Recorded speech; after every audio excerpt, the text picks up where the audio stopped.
Интересен разговор ќе имаме и во продолжение во нашата утринска. Впрочем, одбележуваме 30 години јубилеј како диџеј и дефинитивно на моје огромно задоволство Мирко Попов го имаме во нашето студио, во нашата утринска да зборуваме за тоа како ќе се прославува 30 годишнината, а бога ми со оглед на тоа дека се 30 години во прашање, веројатно ќе успеам некако да го срочам разговоров, да споменеме се нешто позначајно од она што се случувало изминатите 30 години, со акцент на она што ќе се случува во петок, нели, да ги поканиме луѓето да уживаат во онаа журка која што ти и твоите пријатели ќе правите по тој повод, а некоја следна прилика многу повеќе и за се она што во твојата кариера и како диџеј и генерално се она што изминатите години го имаш направено и за што си имаш борено. Првенствено како млад човек, почнувајќи од 103-ка. И сега не така млад, но во духот млад. И младолик. Младолик, да. И човек, најбитно денеска е кога човек има се уште што да понуди, што да даде и што да испрезентира, а идеите веројатно не ти недостасуваат, нели? Па да, дефинитивно идеите не само што не недостасуваат, него мислам дека се сега многу позрели, многу повообличени и многу појасни. Мислам од било кога после 30 години работа. Пошто не е тоа само 30 години работа како диџокеј, како диџокеј почнав. Далечната 1992 Мала Хавана, ако некој памти. Почеток 90 генерацијата што треба да памти. Пижи Зеко се тотални легенди на скопскиот ноќен живот, едни од ретките за кои може стварно да се каже легенди. Денес више не се меѓу нас и големо благодарам за нив кои веруваа во мене и ми дадоа простор да почнам, а ја таа шанса искористив и осем, нели, као диџокеј имам милион други работи, кои работам, композитор сум, имам бендови, издавам македонска музика, организирам концерти, фестивали, правам све што можам да правам за да обстанам, да останам во борбата, да се занимавам со музика, пошто тоа беше желбата на самиот почеток. Да, но не си дел од комерцијалната музика и комерцијалните диџеи, веројатно тоа наидува и на препреки понатаму. Оно што знам и ти, а и сите од таа генерација кои што сепак направиле многу, не сакате да зборувате за она што нели изминатите години се направило, но денешното време е такво да сам ако не се пофалиш и не си го кажеш своето CV и информации за себе и треба често тоа да се прави, никој тоа нема да го направи, нели? И заради тоа сакам малку да се насочиш на. Всушност ова сега што го каже поентата на целата приказна, не само денешното време, било кое време, ако сам не го створиш она што сметаш дека треба да постои во светот, тоа нема да постои, барем ако си некој како ја кој има малце по-специфични желби и потреби, нели, сам не каже дека не припаѓам на ова комерцијална екипа, некоја естрадна екипа, пред се заради тоа што естетски уметнички сум заинтересиран за некои малку по, ајде да речем, софистицирани предизвици, така и во музиката, секогаш сакав да пуштам некоја музика која јас сметам дека треба да биде промовирана и нормално израснав во некој кој може да креира таа музика, пошто тоа ми беше сепак најважно се да правам мои песни и да правам да се изразувам преку музика. Музиката е мојот начин на изразување, што би се рекло мојата политика. Значи мојата политика е терам преку музика углавном. И да станав свесен многу рано дека ако сам не ги направам сите тие работи, што рече ти, само ако не се пофалам, тоа нема да се случи. Значи целата моја приказна е базирана на што сам го креирав. Нормално имав среќа да бидам дел од Канал 103 кој во 90-тите години беше, ајде да речам, да се изразам најбанално интернет, пред интернет во Македонија, и некоја музика и некоја култура која едноставно не постоеше и немаше како да се прими преку Канал 103, а мојата некоја промоција како личности, како ете диџокеј, уопште како општествено политички деец, веројатно сум и некој таков самостоен деец. Добив преку Канал 103 и го формирав PMG некаде на средината на 90-тите години. PMG беше најпрво неформална организација, потоа стана PMG Recordings, дискографска куќа која денеска има заедно со своите сублейблови, значи имаме специјални сублейблови, осим PMG Recordings, како главно имаме джез, contemporary, значи за современа класична музика, имаме техно, имаме една откачена субкуќа Македонија, има околу 250 изданија, значи како издавач има околу 250 изданија на современа македонска музика, потоа PMG колектив стана бенд кој до ден денес постои, има снимено 9 албума, а оваа година го издаваме и као некој бестов, некоја компилација на самиот крај на годината, ќе имаме концерт, да не изборам сега за тоа далеко е. Има време ќе се видиме пак така. Меѓу време имам уште неколку бендови, имам соло проекти, работам со разни джез овакви бендови, организирам во годината 3 основни фестивали, тоа е Земјотрес фестивал на нова современа музика, PMG Recordings фестивал, фестивал на мојот лейбл и еден джез фестивал крај Вардар Джез кој е нов и каде представуваме многу интересни нови македонски, но и светски имиња. Од джез музиката, предпоставам, сум зафатен, што се вика, на дневна база со цела ова работа, поради тоа што и денеска, баш заради тоа што не сме комерцијални, не сум комерцијален, не успеам да апелирам превише на центрите, финансиските центри, центрите за мод. Болната точка. Обично сум у некоја колизија со нив и обично све што работаме со некој мал буџет, тоа е да речеме do it yourself култура сака да наречам. Значи она што ја можам да го стварам и се надевам дека допира до доволен број луѓе. Мислам дека допира, мислам дека одредена, може би не е тоа аж цела Македонија не вришти по моите песни, ама одредена публика има која е константно присутна. Јасно е што ние упатуваме во етерот како порака, јасен е типот на нашата култура, јасна е дирекцијата, јасно е дека се бориме за една урбана, прогресивна, култивирана средина во која би сакале да ни се случуваат културни, фини настани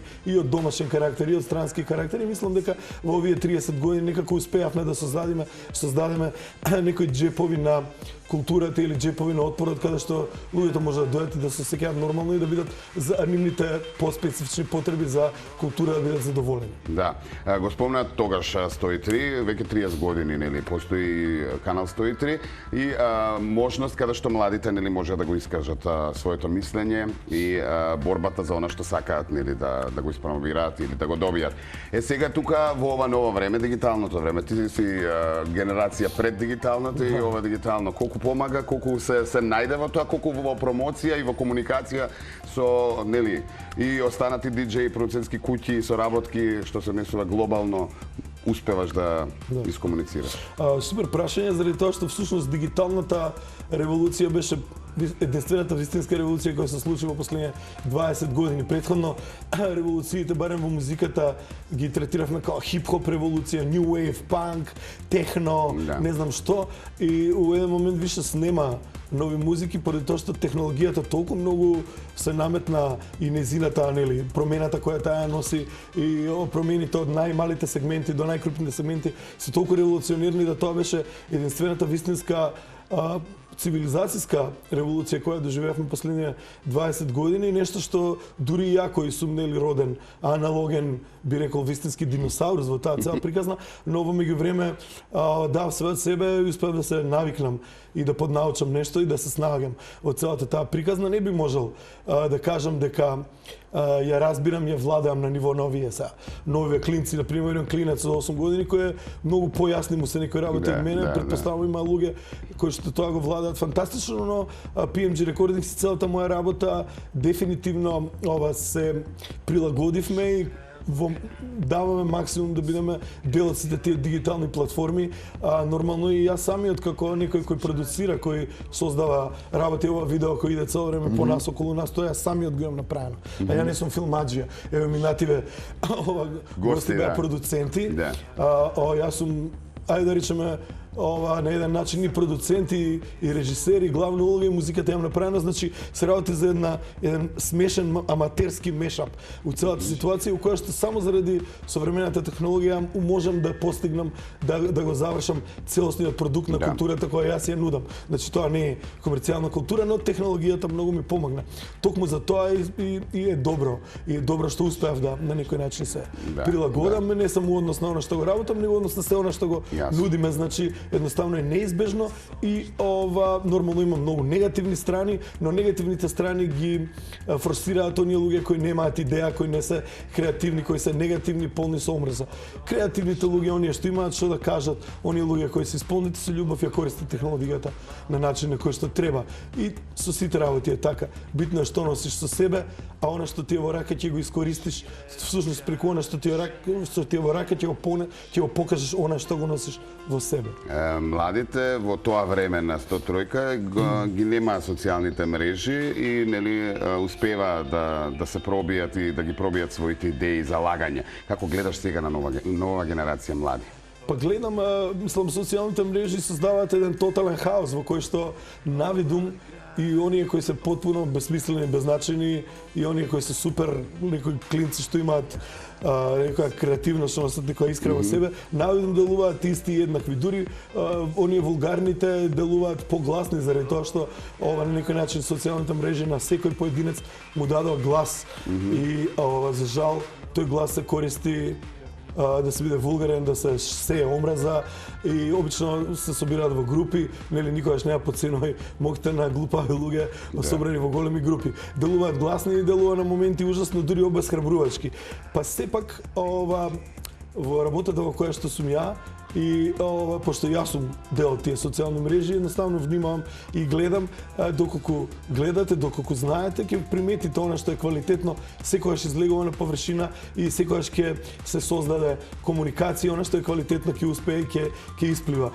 Делува малку погужва, делува малку повулгарно и побучно, но сепак мислам дека оние кои имаат што да кажат искачаат на површина и ќе успеваат заради тоа што социјалните мрежи се само орудие, ништо повеќе. Така. Да се насочиме пред крајот на разговор на оно што ќе се случува во петок, големото одбележување, 30 години диџејска кариера. Нормално журките ќе продолжат, но да се даде една символика. Позади МКЦ чинам во паркот, одлична локација, се случуваат во меѓувреме и други настани таму. Петок 21 часот, ти и твоите диџеј пријатели, може така да кажеме. Имам многу диџеј пријатели, беше навистина многу тешко да се селектираат, пошто нема доволно време едноставно да настапат сите и вие што настапуваат во некои кратки периоди, поише да биде као некоја ревија на луѓе кои јас сметам дека се меѓу најрелевантните за постанокот, развојот и сегашноста и иднината на електронската музика. Заради тоа што прва иницијалната каписла, иницијалната акција за моја активност као музичар беше диџокеј, затоа и го прославам као настан као со диџокеј.